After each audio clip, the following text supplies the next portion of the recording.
రాజేంద్ర ప్రసాద్ ప్రధాన పాత్రధారిగా తెరకెక్కిన హరికథ web series Hotstar లో ప్రసారమవుతుంది. ఈ సిరీస్ ఎలాగుందో మన రివ్యూలోకి వెళ్ళి తెలుసుకుందాం. కథ విషయానికి వస్తే, అరకులో ఒక చిన్నపిల్లాడు దారుణంగా హత్యలు చేశాడంటూ కోర్టులో ప్రజెంట్ చేస్తారు. అతన్ని బాల నేరస్తుల జైలుకు పంపమని కోర్టు తీర్పుస్తుంది. ఇక దారిలో వస్తుండగా ఆ పిల్లాడు ఒక కానిస్టేబుల్ ని అతి దారుణంగా చంపేస్తాడు. మరోవైపు అరకులో రాజేంద్ర ప్రసాద్ బృందం నాటకాలు ఆడుతుంటుంది. ఆయన దశావతార ఘట్టాలకు సంబంధించి ఒక్కొక్క రోజు ఒక్కొక్క నాటకాన్ని ప్రదర్శిస్తూ ఉంటాడు. ఆయన ఏ అవతారం గురించి అయితే నాటకాన్ని ప్రదర్శిస్తాడో ఆ అవతారం చేతిలో ఆ ఊరికి చెందిన ఒక్కొక్క వ్యక్తి ప్రాణాలు కోల్పోతుంటారు. ఆ ఊరికి చెందిన వ్యక్తులు అలా దారుణంగా చంపబడుతూ ఉండడం అందరిలోనూ భయాన్ని కలిగిస్తుంది. అలాగే అక్కడ భరత్ అనే పోలీస్ ఆఫీసర్ ఉంటాడు. అతనికి స్వాతితో పెళ్లి కూడా కుదురుతుంది. ఆ సమయంలోనే విశాఖ నుంచి అతని స్నేహితుడైన హీరో శ్రీరామ్ అక్కడికి వస్తాడు.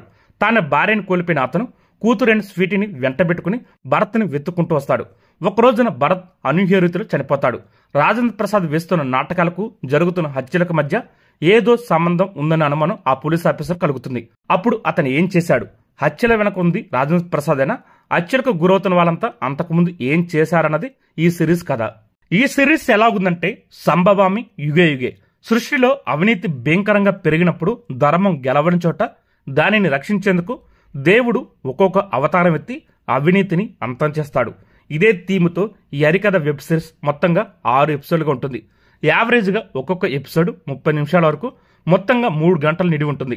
తెలిసిన కథలోనే మైథాలజీ యాడ్ చేసి ప్రజెంట్ చేసిన స్క్రీన్ ప్లే చాలా బాగుంది.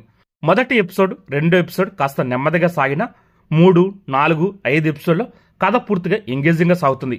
6వ ఎపిసోడ్లో మాత్రం ట్విస్టులు మనం ముందుగానే ఊహిస్తాం. అది మామూలుగా అనిపిస్తుంది. అయితే ఈ సిరీస్ లో జరిగే హత్యలు చూస్తే కాస్త ఎక్కువ రక్తపాతం చూపించారా అనిపిస్తుంది. ఒక్కో అవతారం చూపిస్తూ దానికి బలమైన కారణం చెప్తూ కథను మలిచిన తీరు చాలా బాగుంది.